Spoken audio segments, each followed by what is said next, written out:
I think in some ways it changes things, and I think in some ways it changes nothing. I think the positions of the parties remain the same. The position of Hamas remains the same, what it was on Sunday, and I think the position of Israel remains the same. My sense is that what happened in Damascus is as much an opportunity for Israel to message America.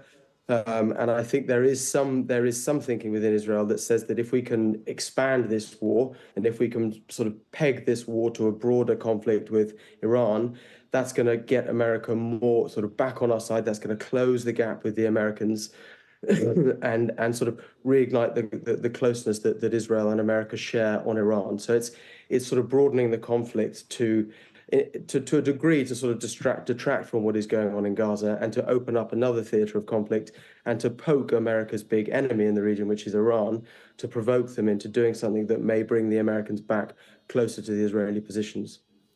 That's a more widely held view as well, of course. To that end, who are these two senior Iranian generals? Why were they targeted particularly?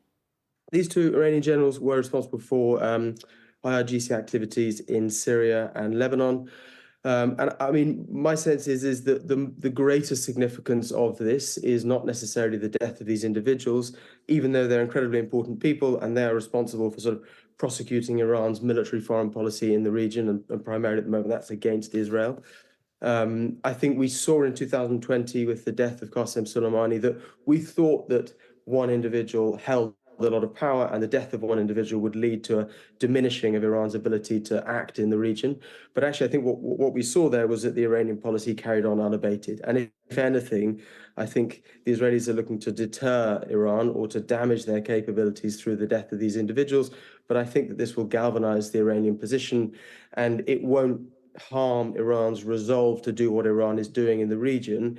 And I also think, on the other hand, Iran still will look to respond, but also to do so within its own parameters, which are, we do not want a regional war. I think the big significance of this attack is that, having worked in one myself around the world, embassies are sort of the sovereign territory, and I think the attack on a diplomatic premise in another country is tantamount to attacking that nation's sort of soil, as it were. So I think that's a real significance here.